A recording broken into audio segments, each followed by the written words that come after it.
क्या आप जानते हैं कॉन्स्टिपेशन की वजह से भी आपको हो सकते हैं पिंपल्स। जी मनी हेल्थ शो में आप सभी का बहुत बहुत स्वागत करती हूँ। मैं नेहा बजाज और आज के वीडियो में हमारे साथ उत्तम नगर दिल्ली से जुड़ रहे हैं एक जाने माने कॉस्मेटोलॉजिस्ट जिनका नाम है डॉक्टर रंजन कुमार भास्कर। डायरेक्टर है भास्कर कॉस्मो केयर जो कि उत्तम नगर नई दिल्ली में है।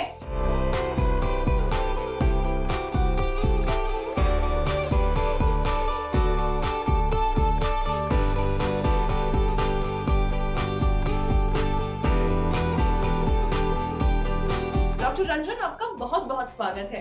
अच्छा डॉक्टर भास्कर, आज हम थोड़ा सा ना डिटेल में जानेंगे आपसे एक ऐसी चीज के बारे में जिससे लड़कियां तो बहुत परेशान है, लड़के भी परेशान है, मुहासे, एक्ने।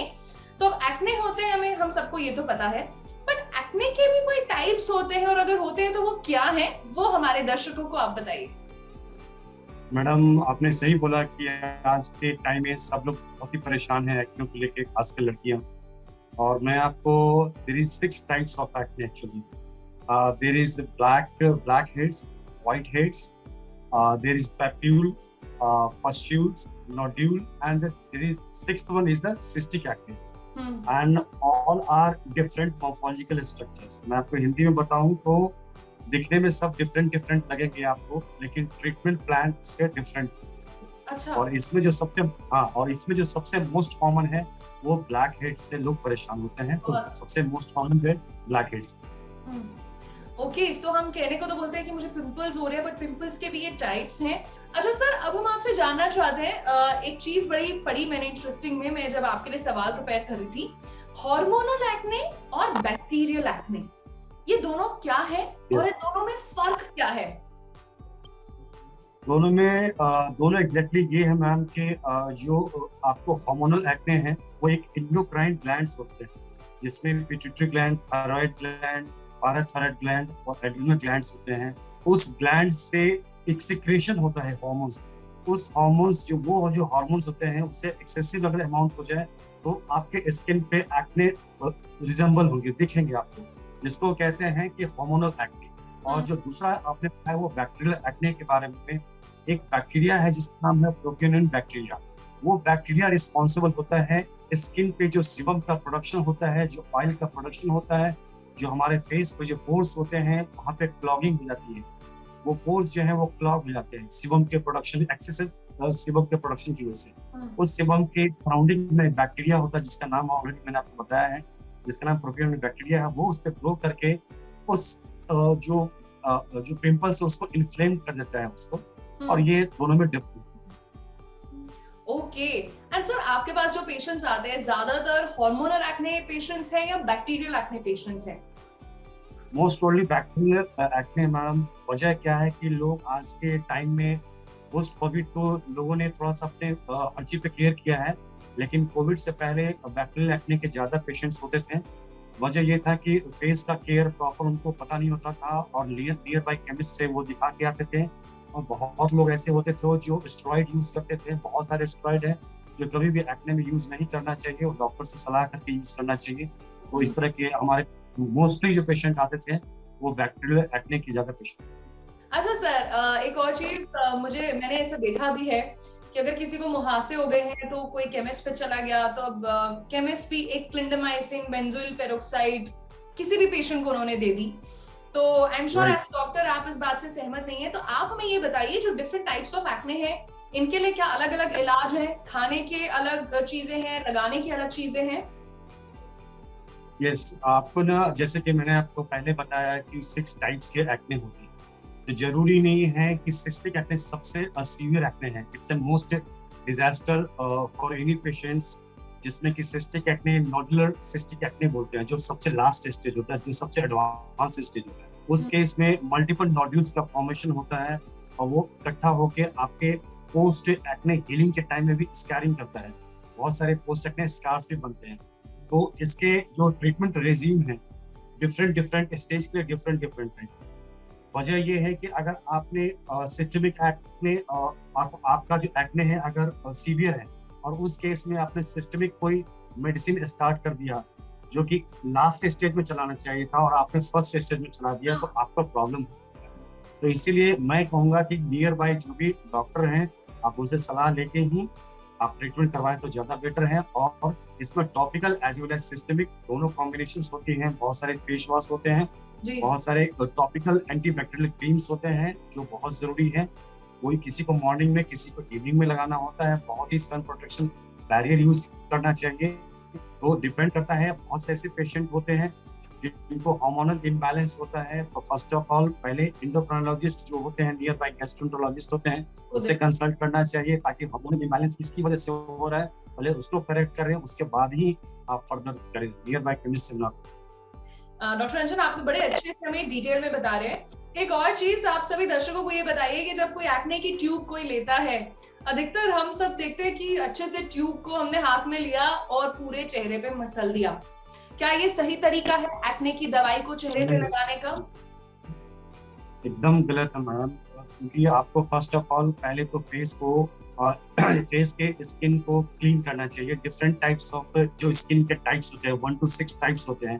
तो पेशेंट्स के जो टाइप ऑफ स्किन है उसके अकॉर्डिंग क्लींजर यूज करना चाहिए, फेस वॉश यूज करना चाहिए, और जो प्रॉब्लम है उसके स्पेसिफिक चीजें यूज करनी चाहिए। और जहाँ तक क्रीम की जो आपने बात पूछी है, तो जो प्रॉब्लम एग्जैक्टली जहाँ पे है ना, तो वहाँ पे आप लगाएं तो ज्यादा इफेक्टिव है। सपोज दैट कि एंटीबैक्टीरियल क्रीम है आपका, आपको प्रॉब्लम चिक वाले एरिया पे और आपको फ्रंटल फोरहेड वाले एरिया पे है, हाँ जॉ वाले एरिया पे बहुत सारे पेशेंट कंप्लेन करते हैं कि मेरा जो पिंपल का जो लोकेशन है वो चिन वाले एरिया पे, किसी का जॉ पे होता है, किसी का चिक पे होता है। जरूरी नहीं है कि एक्ने किसी को होता है तो पूरे फेस पे इकट्ठा आता है। तो डिपेंड करता है कि जहाँ पे आपको स्पेसिफिक टॉपिकल क्रीम लगाए तो ज्यादा इफेक्टिव रहेगा, अदरवाइज उसके साइड इफेक्ट्स भी आपको झेलने पड़ सकते हैं।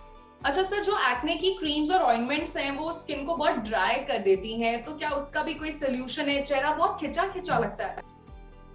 एग्जैक्टली इसकी वजह इसके पीछे मैडम क्या है कि जो भी टॉपिकल और जो सिस्टमिक, जिसको हम ओरल टैबलेट्स यूज करते हैं उसको सिस्टमिक कहते हैं, और टॉपिकल जो क्रीम्स हम यूज करते हैं स्पेसिफिक लोकेशंस के लिए वो टॉपिकल क्रीम कहते हैं। उसमें एक्सफोलिएटिंग एजेंट होता है। एक्सफोलिएटिंग एजेंट कहने का मतलब ये होता है कि जो भी डेड स्किन है आपके, जो बैक्टीरियल जो और जो सीबम का प्रोडक्शन, जो ऑयल का प्रोडक्शन वहाँ पे हो रखा है, जो क्लॉग हो रखे हैं, जो पोर्स आपके बंद हो रखे हैं, उसको रिमूव करने के लिए जो डेड स्किन है उसको एक्सफोलिएट करते हैं।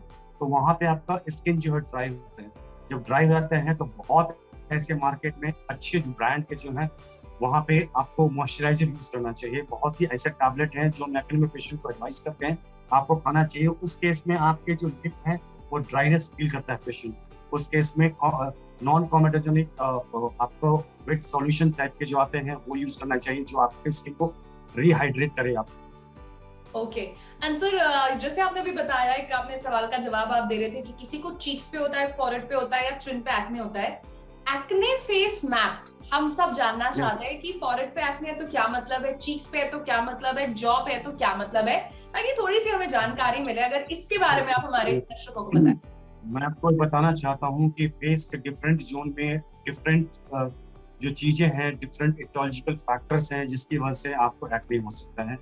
जस्ट लाइक आपके जो हेयर लाइंस यहाँ से स्टार्ट होते हैं, तो बहुत सारे प्रोडक्ट्स जो हेयर प्रोडक्ट्स हम यूज करते हैं, कॉस्मेटिक प्रोडक्ट्स यूज करते हैं, उस केस में आपको हेयर लाइन पे पिंपल्स बम्प बन जाते हैं, तो वो रिस्पॉन्सिबल होते हैं। सेकेंड जो जोन है आपका वो फोरहेड है, आपका नोज है और चिन है, जिसको बोलते हैं टी जोन। एग्जैक्टली। तो यहाँ पे यस, यहाँ पे जो एग्जैक्टली क्या है प्रॉब्लम कि यहाँ पे जो आपका जो सीबम का प्रोडक्शन बहुत ही ज्यादा होता है, तो ये दूसरा फेस मैप है। तीसरा होता है आपका चिक वाला एरिया। तो जनरली पेशेंट जो नाइट में स्लिप करते हैं तो चिक जो है वो पिलो में रब स्क्रैच मारता है, उसकी वजह से भी बहुत सारे बैक्टीरिया रिस्पॉन्सिबल होते हैं एक्ने का फॉर्मेशन में। फोर्थ जो है आपका ये जॉ लाइन। ये जॉ लाइन जो है, मैंने जैसे आपको बताया था कि एंडोक्राइन ग्लैंड्स होते हैं, जो हार्मोन्स होते हैं वो रिस्पॉन्सिबल होते हैं जॉ लाइन पे जो पिंपल्स होते हैं। यानी jaw line acne is indicative of hormonal imbalance. Right.